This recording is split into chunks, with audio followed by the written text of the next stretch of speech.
and then the nominee can attempt to answer, or Dr. Mrs. Her Excellency Idiot, because the women should be given the opportunity.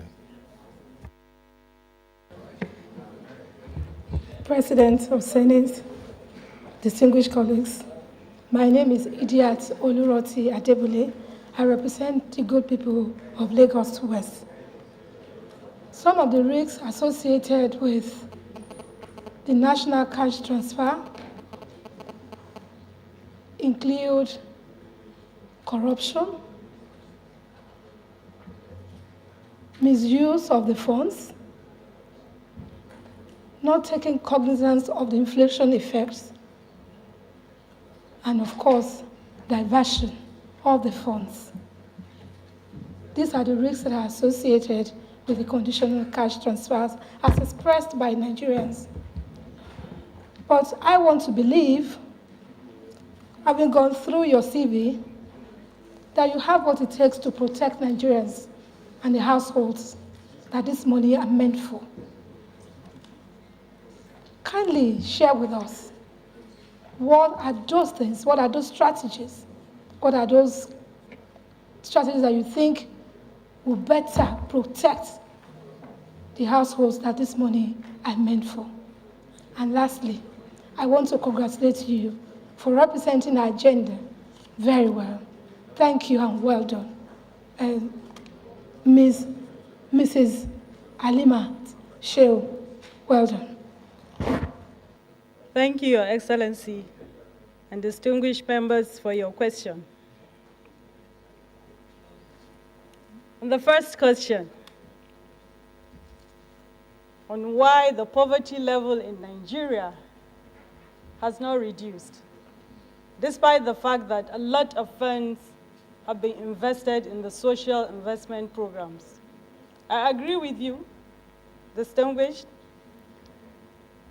but I started by saying I commend this great chamber for putting in place a legal and institutional framework which has clearly identified the functions of the national coordinator, the governing body, the stakeholders, which includes you, the state governors, and the House of Reps. The program never had it this good. So I believe this is a step in the right direction.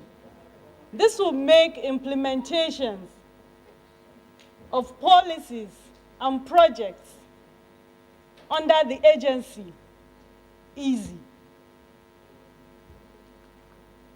I would like to let you know that in the 4 programs, in the social investment programs, each target a different kind of group. And I'll start by the conditional cash transfer program. It targets the poorest of the poor in the remotest of locations in the country, with a 5,000 naira bi-monthly stipend. This is just for normal consumption. The programs are structured and they have a design, but unfortunately, none of the programs have been taken into their logical conclusion. And it is only when all of these components of the program have been taken to their logical conclusion that we will find the impact in these households. So take, for instance, the conditional cash transfer started with the Abacha restituted funds of $322 million, which was aimed at uplifting only 1 million households. It was in 2018 that the World Bank funds were received, about 500 million naira. These beneficiaries, the 770 were exhausted without even carrying the full core responsibility. Was just piloted in 11 states, stayed within the 6 geographical zones. But I'll tell you for a fact that in conditional cash transfer program, in as much as there are criticisms, I know there are gaps, there are challenges, But I would like to tell you that the accountability process of the Abacha restituted funds and the World Bank is being supervised by the Swiss Development Partners and the World Bank. And we at the office, we don't come in contact with the physical cash, even when we're paying it, except we go to the field. So the disbursement of the cash starts from the CBN, where the account is domiciled, to the payment service providers who are regulated and licensed by the central bank. And disbursement is done by the payment service providers. It is when all disbursements are being made. Even when we became digitized, that I could monitor all that it's happening. They come back, the payment service providers report back to the bank, and a team of reconciliators of all these banks come together to reconcile what has been paid and what has not been unpaid. And the exact unpaid balances are remitted back to the CBN account. This is how transparent the conditional cash transfer is. So it is sad to say this program has not been taken to its logical conclusion. I participated fully in the next borrowing of the NAP scale-up of the 800 million World Bank loan from beginning to it is that funds that was meant to continue on the core target the poorest of the poor. It targets graduates that was meant to continue on the core target the poorest of the poor. It targets graduates and non-graduates. That program is supposed to be for 2 years. It is assumed that by 2 years, this youth have gotten another job, and they will be exited. But as it is today, even the very first ones enrolled have still not been exited. So none of the programs have been taken to its logical conclusion. For the GEEP, the Government Enterprise Empowerment Program. Okay. Okay. It's an interest-free loan that targets small and medium. It's an interest-free loan that targets small and medium-scale entrepreneurs from 50,000 to 300,000, mostly those that live in the urban area. And that program, in the 4 years that the ministry was in August 22.0. Then the homegrown school feeding.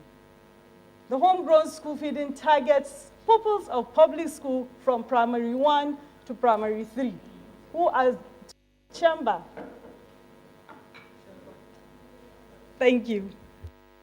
Let me, on behalf of the Senate, make an observation. I don't know whether the program or the programs were intentionally designed to be complicated enough to confuse even senators. Because it is the first time I'm hearing that within the program is embedded the one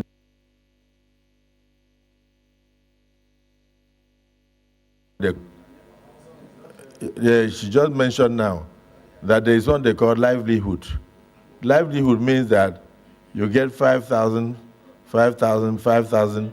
Then when they are now sure that you are no longer poor, that you have graduated from the 5,000, they now take you into the one they call livelihood. Livelihood is 150,000. That's what you said. So the entirety of the program will have to be reviewed because it is too much discretion. We should be ruled by law. The Act of Parliament should be reviewed.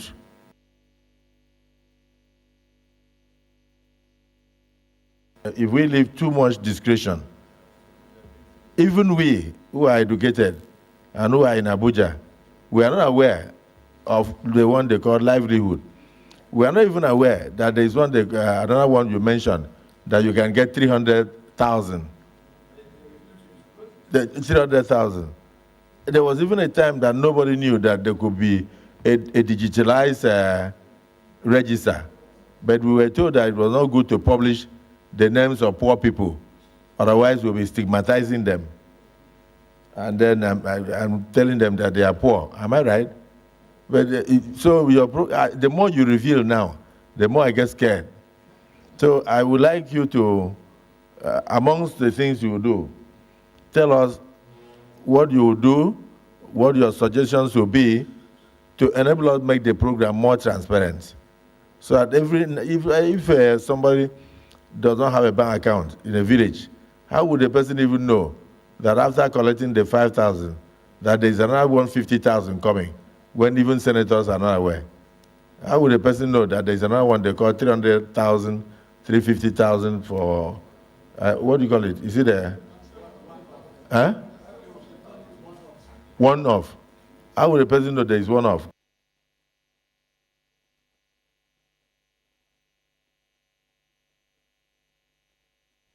Coming. So the entire program seems of coming. So the entire program seems to have been designed to be complicated, and they have even confused you, the coordinator. So one of the questions, and then the poor people you are going to, you promise us that you will make suggestions on how we can, review the entirety of the act to enable you perform more transparently as you would have loved to.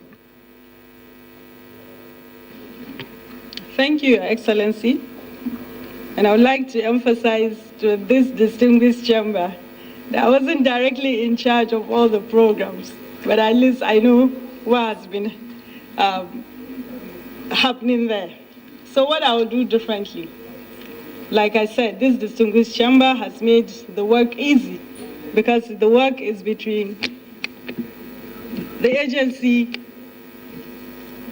and the stakeholders.